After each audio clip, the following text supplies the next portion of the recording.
Consumer Credit Protection. Officials there say that con artists are scamming people out of money that they need to close on a home. Now, one woman is sharing her story, and the superintendent of Maine's Bureau of Consumer Credit Protection has more on what to look out for and the 2 calls you need to make right away if it happens to you.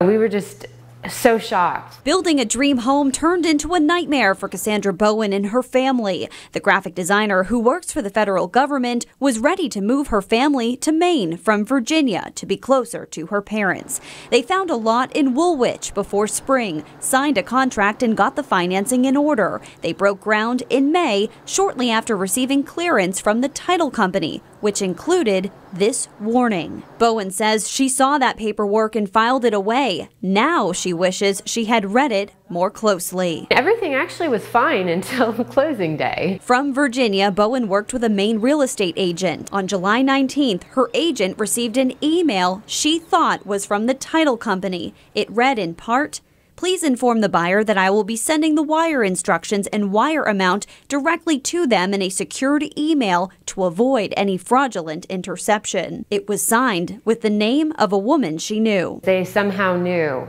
that that person worked with my real estate agent at that title company. But there was a sign they would later learn is a classic red flag. The email address, docufiles@comcast.net, was not an official email from the title company. Bowen says it looked so real, her real estate agent forwarded the email along, instructing her to make the wire transfer. I've only bought a house once, besides this one, and it was 5 years ago, and I don't remember at all the process. And so, you just depend upon the people who know the process to kind of give you direction. Bowen wired money twice. On July 19th for $9,500. On August 3rd, she noticed the closing cost was $10,825 and asked the closer at guaranteed rate if she needed to wire the difference. They responded telling her to go ahead and wire the difference, and she would be refunded any overages. She did not wire the second round of funds, $2,700, until closing day, August 8th. And that is when she realized the money was gone. And I said, I wired it. Per the instructions that we received, and the title company just looked at us and said, "What do you mean you wired it? We don't do wires." Once they realized it was fraud, she called her bank, USAA. They were able to get the $2,700 back because it was wired that day. Bowen also called police and filed a complaint with the Attorney General's office, which works closely with Maine's Bureau of Consumer Credit Protection. These are folks who hack into the email accounts of real estate professionals, of title companies. They send fake emails trying to get consumers to do what they want. Will Lund is the superintendent of Maine's Bureau of Consumer Credit Protection. He says phishing scammers have evolved over the last several years to use information of names and companies you would recognize. Cases like this have happened here in the state of Maine and across the country.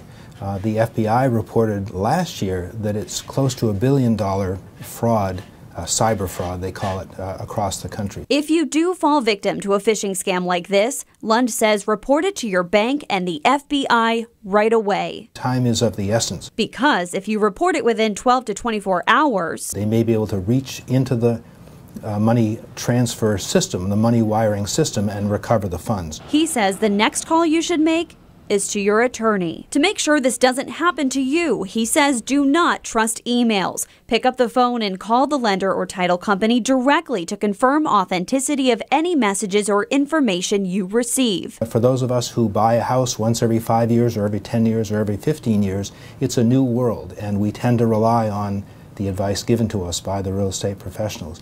In this case, we have to really look out for ourselves. As for Bowen, she and her family were able to close and move into her home with money borrowed from her parents. They took our money, and what else can they take? So a couple of key things I want everyone to remember at home. The criminals behind these phishing scams are so savvy. If you're dealing with that kind of money, how about face-to-face if you can? Bowen was in Virginia, so that didn't really make sense in her situation. But what about using Skype or FaceTime? Use your phone in a way where you can see who you are talking to. So that's a ton of money. I mean, they lost $9,500. Do they ever get that back? Right. So typically cases like this will end up in court, and then insurance for one of the parties involved may end up paying that. And by the way, we did not name the real estate company or the title company. I will say the title company did have warnings in all of its correspondence: do not wire money. As for the real estate company, they are cooperating with investigators and did not want to comment. Oh, that's a great story. I mean, it's because it affects so many people. So many people are buying houses, selling houses, and you don't think. Especially in Maine, where the market is so hot. So you get something and you assume it's trustworthy. So great heads up, Lens. Great job. All right, another great job, Keith.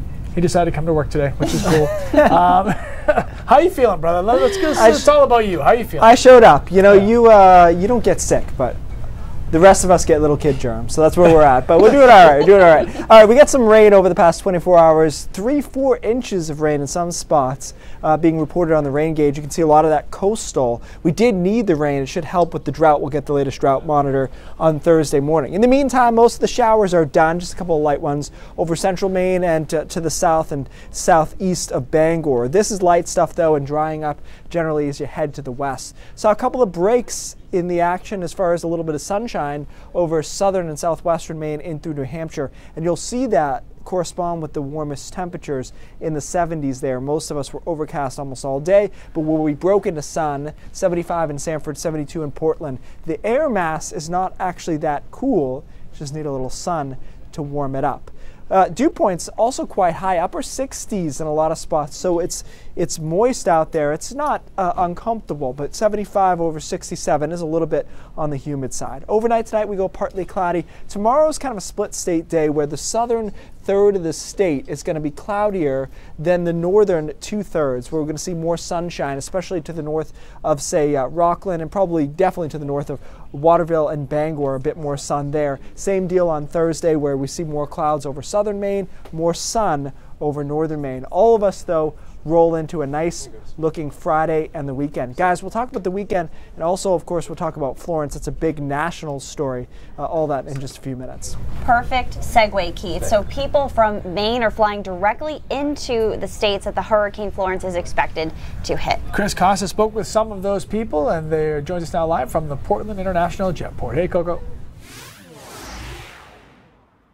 Hey, Lee and Lindsay, there are people who are traveling back to North Carolina as quickly as possible so that they can prepare their homes for the incoming storms. Some of those people that we spoke to are originally from Maine, and they're also volunteers from our state that are going to help out. Planes flying in and out of Maine bring evacuees from states like North Carolina, where Hurricane Florence is expected to hit. I'm a little anxious. I feel anxious. Jennifer McLeod is going towards the storm, returning home to Charlotte after visiting family in her hometown of Cape Elizabeth. I just want to make sure everything's buttoned up. Her husband is home, getting their house storm ready. There's a little bit of a panic mode, and I'd rather be home. I live down in Mobile, Alabama, and we got several, like Katrina. This is the first since I've been in North Carolina. Volunteers from Maine's American Red Cross are deploying, preparing to help with disaster operations. How are you feeling? Fine. Nervous at all? No, I've been deployed before. Oh, what's it like? I'm looking forward to it. The Red Cross of Maine typically sends as many as 300 volunteers to disaster areas over the course of hurricane season. When you're right there in the thick of it, it's like a flip of a switch. I mean, because that's what we do as responders. It's okay. We're in response mode now. Many people rebooked earlier flights to get away or get home before the storm makes landfall. No, I want to make sure I have a lot of canned goods in the house. We've got plenty of water. We just don't know. I think we've got time. It'd be a different story if it were Thursday evening. Now, in a lot of these types of situations, we frequently have people that send their crews from Maine, like Emera Maine or Central Maine Power. Right now, Emera Maine says that some of their contractors are already going down south to help out with power restoration. Central Maine Power, no word from them yet, or from the Maine National Guard. There are also cruise ships that were destined for the Caribbean that had to divert their course and dock in Maine because of the oncoming hurricanes. The Oceania cruise ship Insignia docked in Portland on Monday. It was headed for Bermuda but had to divert. City staff expect more cruise ships to dock in the city this week because of these hurricanes. Lee and Lindsay. Yeah, absolutely. Safety is the very first and only concern at this point for all those boats that are out on the water. Thank you, Christopher. All right, when a natural disaster strikes, lots of people end up leaving their homes and possessions behind. In fact, in some cases, sadly, people even forced to leave their pets behind. Yeah, and as Samantha York is about to show us, there are Mainers, of course, who are looking to stop that from happening. Hey, Sam. Hey, guys. Yeah, you know, we already knew that Mainers were incredible, but these guys are even more proof of that. We've got Brent Scott here, as well as Britt Bolnick. She's with Pity Posse. But Brent, you're planning on traveling down to where the hurricane is going to hit to do what? Well, I know that there's a big need for dogs that get left down there, because I was there a couple years ago, and it was a very sad scene. And I just happened to have the time. I had a friend that could go with me, and we're going to go down. We're going to pull some dogs out of some bad situations. Not just dogs. We're going to be getting cats, goats, horses, sheep, any animal we see. And obviously if people need help too, we're not going to turn our backs on them. And it's just something I've always wanted to do, and time to do it. Yeah, absolutely. And you said you're not doing this alone. You're going to be joined with someone else. Yeah, my friend Sam Woodman's going down with me, who fosters for Pity Posse Rescue. And he's a really good guy. I trust him 100% of my life. And it's going to be a great trip. He's unfortunately not able to be here because he has to put 2 more solid days in at work before he can peel out. But when he's ready, we're going. So what do you guys need? What are you looking for people to help you out? Well, so far we have a ton of food. Britt has hooked us up with so much food through Pity Posse Rescue. We have a bunch of water bowls, food bowls. What we really need are crates, dog collars, leashes, dog treats, calming dog treats, treats that help dogs calm down because dogs are going to be very stressed out. Gift cards. We're going to need so much water. There's going to be no clean water down in the area. We're looking to bring a bunch of bottles of water down with us. Gas cards, anything will help out. I do have a Venmo account if anyone lives further away, then they can help out with a donation, so they can put some money on my Venmo account. Other than that, we're pretty much ready to go. Yeah, yeah. And but we were talking earlier about how shelters, when stuff like this happens, I mean, they're already kind of at capacity, like, and then they gotta evacuate, and This is a big deal. You know, when evacuation orders come, you're thinking about, you know, your family that's down there who can pack up and get in a car and go. Some of the shelters are filled double capacity. We know shelters that have room for 200 animals that have 4. When evacuation order hits, they can't move those animals. So those animals are stuck. And we saw this in Katrina. You know, all of these major disasters are horrible for people, but they're even worse for animals. And we are so thrilled that Sam and Brent and our friend Jeff are going down there to put some hands, you know, get to work and help these animals, because, you know, as you guys have been saying, when a disaster like this hits, it's usually people leaving. Yeah, absolutely. Well, thank you guys so much for coming in. Thank you for what you're doing. If you guys want to help them, we posted a link on our website. And guys, I just have to say, your dogs are so well behaved. Can we bring them to my house and they can teach Lucy and Cheeto a thing or two? They are so sweet. And you guys, just major respect for what it is that you're doing and helping people worry, you know, about one less thing during a time where, you know, it's stressful. Yeah, we're hoping we can help. Thanks, guys. We appreciate it. Good luck down there and be safe, please. All right, today is Patriot Day, and we're going to see how people are remembering the events that happened 17 years ago today. And we'll check in on a man from Illinois who's trying to get himself some employment in our state, but having a little bit of an uphill climb. We'll tell you why later on.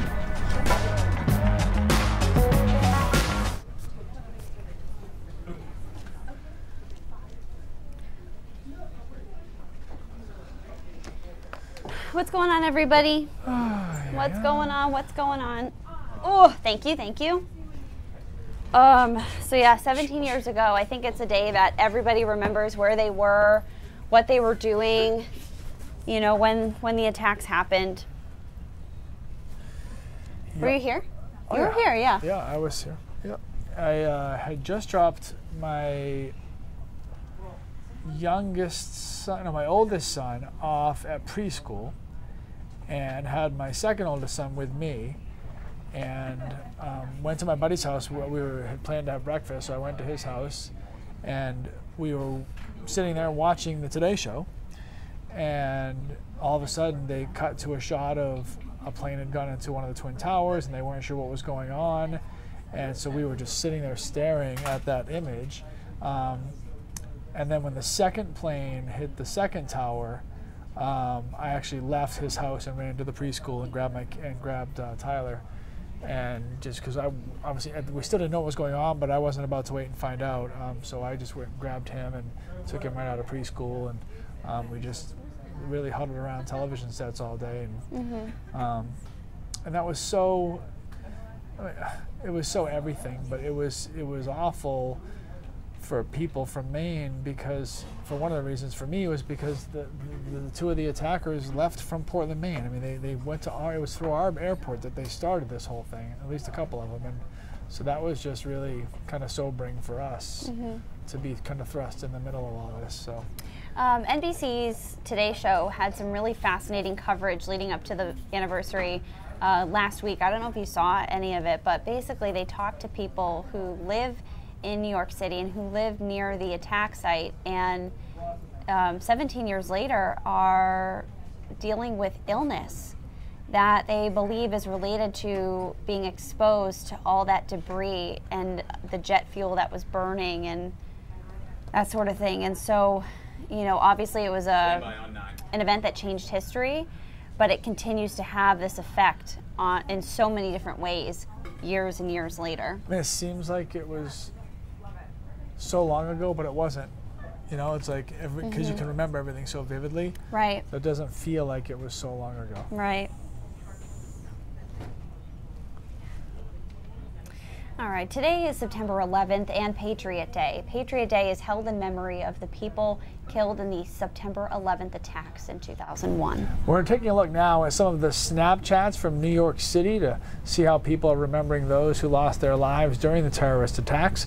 A lot of people taking to social media today, as well as using the hashtag #NeverForget. At the museum in Washington, D.C., they also have the tribute to 9/11, and it's very, very moving if anyone has ever been there and seen that as well.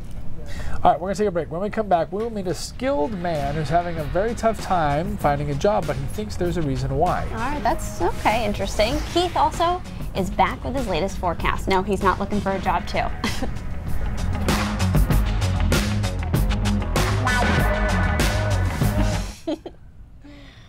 Chugging that NyQuil. Not NyQuil. Dayquil. I wish they would separate the ingredients, because I don't want all. Beecher. What do you mean? Like, what do you just want? The alcohol? No, just kidding. No, I want the nasal decongestant, but I don't want the painkiller. Yeah. True. Have Keith, you tried echinacea. I think Sudafed's good for that. It's a natural supplement. It won't make you drowsy. It's just all good. You of all people I thought would be all in on echinacea, man. You're the natural king. Diana says, I so remember where I was. Well, if you took echinacea, you wouldn't have the virus.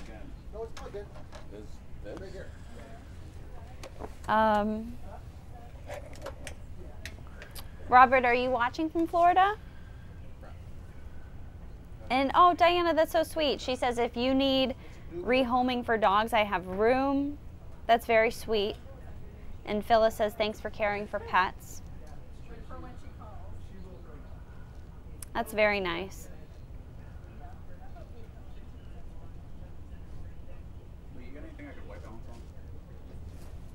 Hey, Carrie. Hey, Sandy. Hi, Judy. Hi, Pat. Donna, Aubrey, Jesse. Akila is watching from Raleigh. Are you in North Carolina? Are you getting ready for the hurricane, for the storm? Are you going to turn to me or? Becca is hoping our crews stay safe down there. We're about a minute away, so you still got time. Yeah, all right. I feel like I should pull up some video or something. Keith, Diana on Facebook recommends Flutacare for allergies. It's all natural. But does that also help with a cold? Do you have a cold? That's what it is. Yeah.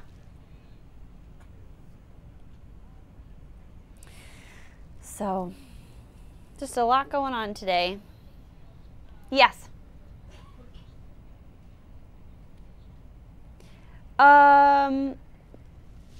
What was it? How is it spelled?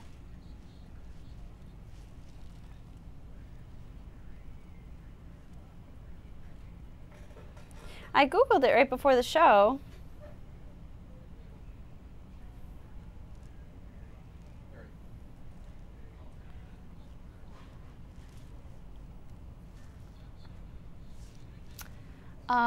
I have to check something on my computer, but we will be right back. 3, 2, 1. Is 50 the new 30? That's something that gets said a lot, but is it actually true? Not if you ask some people in that age bracket who are trying to find a job. We got an email from a viewer asking us to look into it, so we did. Dave Hupke has spent the last 2 summers in Maine working at Camp Winnebago in Fayette. These canoes here are the ones that I'm working on. He's hoping to make his stay in the Pine Tree State a little more permanent. The problem has been finding a job in his specialties. Photography, photojournalism, editorial, woodworking, commercial photography, digital imaging. The 55-year-old from Illinois says he has had close to 20 interviews, with each one going about the same way. You can see a little disappointment in their face that I'm no longer 25. The people who are interviewing you, are they older than you or younger than you? Younger. Have you ever had anybody older than you interview you? No. For 20 jobs, and everybody who's interviewed you has been younger? Yes. According to the state's Department of Labor website, employment of men between 55 and 64 has actually gone up more than 2% over the last 2 years, but that's any job in any field. Dave has a degree from the Colorado Institute of Art. He has photos published in magazines, in small museums, and in the National Motorcycle Museum in Iowa. He has also photographed presidents and royalty. So how has everyone said no? The only reason that I can think of off the bat is I'm no longer 25. I'm really surprised. Andy Lilienthal runs Camp Winnebago and decided to keep Dave on staff until mid-October to help close up the camp. He is as surprised as anyone that Dave hasn't found full-time employment. As someone who's a skilled craftsman, someone who's personable and flexible and is willing to relocate, I'm frankly shocked that he hasn't found a job yet. So hopefully this will help Dave and all the other people in their 50s who are looking to work get some work. Yeah. Right? That's what we want. Get a job. Just go to work. But yeah, he raises a good point though. I mean, there are a lot of entry-level jobs that are like, available. I can find a job. I just can't find a job in what I'm skilled at and schooled at, and that's where the hard part is. So sure. I know there's a lot of moms out there too who, you know, maybe put pause on the career while they raise a child, and then when the child goes off, you know, to college and that sort of thing, they're like, okay, well, what am I going to do? So I feel like it's a question that a lot of people are asking. Gonna get back in. Back in the game. We're getting back into the weather game because we got a lot to talk about, right, Keith? Little sunshine. Yeah, we do have a lot. Luckily, most of it is not directly impacting us, but obviously Florence a big story. We'll talk about that in a second. A couple of showers still left over. We had the heavy stuff along the coastline last night, 3, 4 inches, 5 inches in spots over down East Maine. Right now, not much in the way of shower activity. High dew points, though, in the mid and upper 60s, so a little sticky feel to the air, especially in the places where we've seen at least a little bit of sunshine bursting through in the late afternoon. So overnight tonight, we go partly cloudy. Temperatures don't drop all that much because of the high humidity, so we stay in the 60s, probably some pretty good fog along the coastline. Tomorrow morning we have trouble burning that fog off, and it's a split state forecast where I think the southern third or maybe even fourth of the state is cloudier, but the rest of the state is partly cloudy and pleasant. So really Portland on southward, probably Brunswick on southward, sees more cloud cover. And we do that again on Thursday where it's cloudy over the southern third or fourth of the state, and then there's more sunshine, Rockland, Bangor, Millinocket, and up into Caribou. Temperatures recovering though, and then we turn the corner for Friday and into the weekend. Looks much nicer. Let's talk about Florence. There it is, visible satellite, looking pretty menacing right now as a Category 4 storm. It's expected to make landfall either as a 4 or a 3, a high-end 3, on Thursday night into Friday. There's been a little shift to the south and the southwest with the computer model guidance. No threat to Maine, though, with big blocking ridge of high pressure in place. However, this blocking ridge will be a problem for the Carolinas as it will keep this storm in place for probably a couple of days. So guys, the threat with Florence, not only the storm surge, but the rain could be catastrophic in places with over 20 inches of rain a possibility, which is a problem. So obviously that's going to be the big national story. The exact location right now around Myrtle Beach, and they'll fine tune that. The forecast has been good though so far. For us, forecast nice. Into the weekend, you know, I saw people closing their pools out today. And I'm like, ye of little faith. It is not over yet. I mean, look, it's not 90, but between 78 and 82 over the weekend, most likely. I think it's good enough for pool. One last dip. Yeah, I mean, now the water's cold because it rained a ton, but whatever. Like, it's a short season, so enjoy it. Right. Looks good overall. I've got questions for you later, Okay. so we'll get to that. All right. All right. Okay. All right, a lot more coming up on News Center Maine at 5:30. Cindy Williams has a preview. Hi, Cindy. Hi, guys. A sheriff says that they may well have stopped a plot to shoot up a Maine community college, but shortly after the suspect's arrest, he was out on bail. They're going to share their opinions about those bail conditions that's ahead. Also, do you guys think that people in Washington kind of understand what life's like out here? Oh, no, you kidding me? Ow. we're going to hear from people in Maine's 2nd Congressional District about the upcoming midterm elections. Those stories and more ahead at 5:30. Back to you. All right, Cindy, thanks. Brain drops, and Lee's going to ask Keith a lot of questions when we come back. Just one. Sue, thanks for that comment. And yeah, I mean, when this gentleman emailed me, emailed us, I thought it was important because we are the 2nd oldest state in the nation, and I'm wondering if there are a lot of people who are having the same problems. I mean, 55, I'm sorry, it's not old. It's not even close to old. And there's a lot of years to go. My mother just retired, and she's 75 almost. So that's 20 more years for Dave. So who's clearly good at everything. Like, I'm watching him, I'm like, this dude's MacGyver. Like, he's trained in 8 different things and can do another 8 too. So not just Dave, but everybody out there who's looking. I hope you guys find jobs. And for all you youngins out there, give the old folk a chance. Okay. You have to move. So does that mean I don't get to ask my question? Might not be able to, but we teased it. Lindsay. That was my fault. Lindsay, he's like, keep the cross-up short. And you're like, what's these moms? These moms. Oh my God, I'm so She's upset with talking myself, more. you guys. I had a misspelling. What are you doing? The train is off the tracks. Get her back. In all honesty, Lindsay! I did not hear him say Lindsay, that. come back. All I heard was, you have a check your super, and then that was the last thing I heard. Because I like ripped my earpiece out and ran over. Oh my gosh, that was so funny. I'm sorry. So, what do you want to do first? Okay, let's just do your little question first, and then I we'll feel like we should do that. Okay. Just get it out of the way. Okay. And you can give a super quick explanation. It doesn't matter to me. Maybe there isn't one other than, yep, this is the one. So. Yeah, I mean, it's yeah. Well, like Sandy was one of those where there had never been a storm in that position that found a way to make landfall. It does happen, and you remember, I don't know if was it you or Pat? It was like, if it's going to hit, where's it going to hit? I'm like, well, Carolinas stick out, and that's what always ends up happening to them, you know? So do you want me to talk then first and just say? Yeah. Okay. And I'll go really fast. Isaac, we're going to have to go through these images fast once we get going. So, where did you say that it's expected again? Myrtle Beach? Right there. Yeah, give or take. And the clay, we're going to put clay here. I'm like, text Keith, he'll know. Yeah. He was wondering.